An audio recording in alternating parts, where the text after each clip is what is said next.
اور مجھے واقعہ بھی یاد آتا ہے کہ میں نے کہیں پڑھا تھا کہ اسی طرح کا ایک کانگریسی لیڈر تھا جو کہتا تھا کہ بٹوارا نہیں ہونا چاہیے. تو میٹنگ ہوئی ساری جماعتوں کی اکٹھے بیٹھ کر, تو اس نے ایک برتن کو ہاتھ لگایا تھا اور پھر وہ برتن کسی ہندو کے سامنے پیش کیا گیا تو اس نے اس کو ہاتھ لگانے سے انکار کر دیا. تو اس نے کہا دیکھ لو کہ جن کے ساتھ تم مل کے چلنا چاہتے ہو یہ حال ہے ان کا. تو مقصد یہ ہے کہ کچھ لوگوں سے غلطی ہوئی, بعد میں ان کو احساس ہوا کہ ہم غلط جا رہے تھے. اور علامہ اقبال کا وہ شعر ہے کہ سرود برسر ممبر کے ملت وطن است چب خبر ز مقام محمد عربی, کہ ممبر پہ بیٹھ کے یہ بندہ گاتا ہے, ایک خاص شخص کی طرف اشارہ ہے, اس کا نام لینے کی ضرورت نہیں ہے, لیکن علامہ اقبال رحمۃ اللہ تعالی نے فرمایا کہ سرود برسر ممبر, یہ ممبر کے اوپر بیٹھ کر گاتا ہے. فرمایا گاتا ہے, کہتا نہیں, یہ گاتا ہے. سرود برسر ممبر کے ملت وطن است, کہ ملت وطن سے بنتی ہے. یعنی تصور یہ پیش کیا گیا کانگریس کی طرف سے اور کانگریسی ملاؤں کی طرف سے کہ ملت وطن سے بنتی ہے. ایک وطن ہو تو سب ایک ملت ہوتی ہے.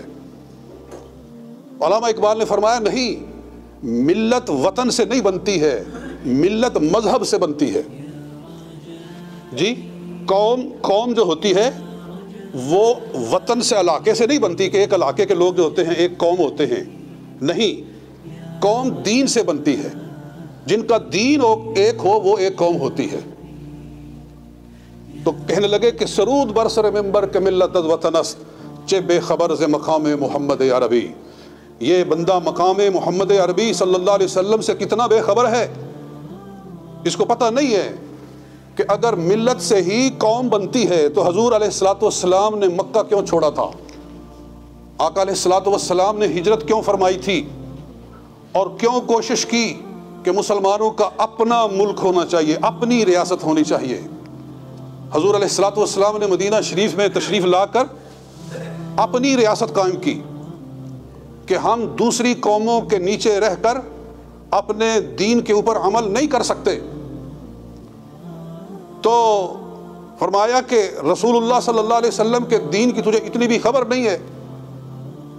اور یہاں یہ بات بھی میرے ذہن میں آتی ہے کہ پاکستان ایک ایسا ملک ہے جو اس لائن پہ بنایا گیا جس لائن کے اوپر رسول پاک صلی اللہ علیہ وآلہ وسلم نے پہلی اسلامی ریاست مدینہ طیبہ کی شکل میں قائم فرمائی تھی, دین کے نام پر کہ ہم مسلمان ہیں اور ہم آزاد خطہ کے اندر اپنے دین کے مطابق عمل کرنا چاہتے ہیں. ہمیں ایک ملک ملے اور وہاں ہم اپنے دین کے مطابق زندہ رہے, جو ہمارا دین ہمیں کہتا ہے. تو پاکستان دین کے نام پر بنا کہ ہندو دوسری قوم, ان کا اپنا دین ہے, ان کا اپنا کھانا پینا ہے, جن چیزوں کو وہ حلال سمجھتے ہیں ہم ان کو حلال نہیں سمجھتے ہیں. اور دیکھ لے کہ ہندوستان کے اندر فسادات کس بنیاد پر ہوتے ہیں کہ کہیں بھولے سے مسلمان کو گائے ذبح کر دیتے ہیں جی, تو وہاں فساد شروع ہو جاتا ہے. وہ کہتے ہیں کہ گائے ہماری ماں ہے جی, انہوں نے ہماری ماں کو قتل کر دیا ہے. تو عجیب لوگ ہیں کہ گائے کو ماں کہتے ہیں لیکن بیل کو باپ کہنے کے لیے تیار نہیں ہے جی, اس کو پیو بھی کہو جی. یہ کیا طریقہ ہے, یہ بے وقوفی ہے, اس کو اور کیا کہہ سکتے ہیں. تو آئے دن فساد ہوتا ہے. اسی لیے کہا گیا کہ مسلمان ایک الگ قوم ہے, وہ اپنے دین کے مطابق جس کو وہ حلال سمجھتے ہیں, جس کو وہ حرام سمجھتے ہیں, جیسا وہ لباس پہننا چاہتے ہیں, جیسا ان کا دین ان کو کہتا ہے کہ یہ کھاؤ یہ نہ کھاؤ, یہ پہنو یہ نہ پہنو, دین جو انہیں کہتا ہے وہ اس کے مطابق عمل کریں. لہذا نعرہ لگایا گیا کہ پاکستان کا مطلب کیا, لا الہ الا اللہ, کہ ہم لا الہ الا اللہ کے ماننے والے ہیں, اللہ کی حاکمیت کو تسلیم کرنے والے ہیں, رب کی نازل کردہ وحی کو تسلیم کرنے والے ہیں, اس کے بھیجے ہوئے رسول کے ماننے والے ہیں. لہذا جو ہمیں ہمارا دین کہتا ہے ہم نے اس پر عمل کرنا ہے, اور اپنی آزادی کے ساتھ کرنا ہے, اور اپنی مختاری کے ساتھ کرنا ہے, کسی سے پوچھ کر نہیں کرنا ہے.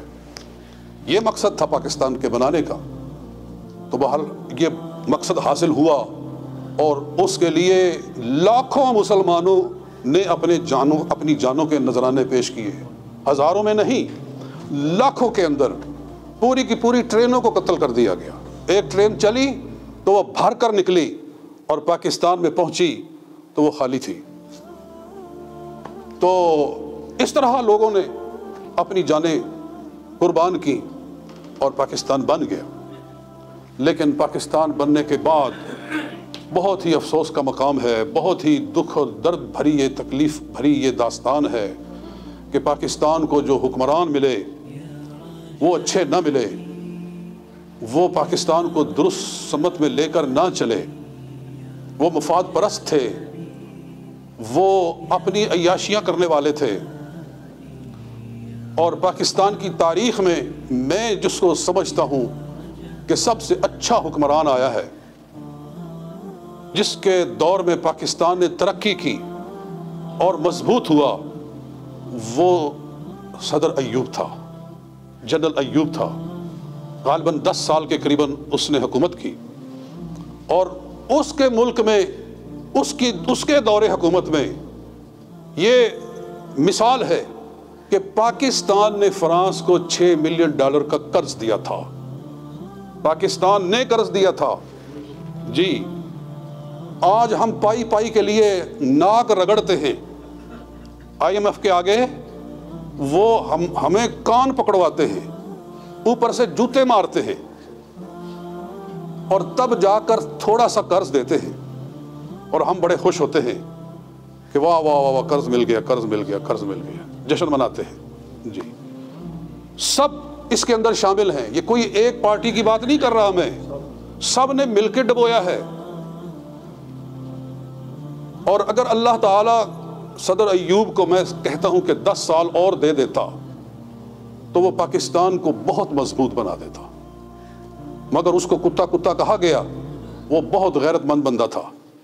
میں اسپیشلی اس کی قبر پر حاضری کے لیے گیا، ہری پور ہزارہ کے اندر، اسپیشل اس کی قبر پہ جا کے میں نے فاتحہ پڑھا کہ پاکستان کے اندر ایک کام کا آدمی آیا تھا تو یہ آیا تھا، اور پھر اس کے بعد اس سے غلطی ہوئی یا اس کو ایسا کرنا پڑا تھا، قانون کے مطابق اس نے اقتدار یحییٰ خان کے حوالے کر دیا۔ وہ پاکستان کا انتہائی مکروہ حاکم اس کو کہنا چاہیے، بدترین حاکم کہنا چاہیے۔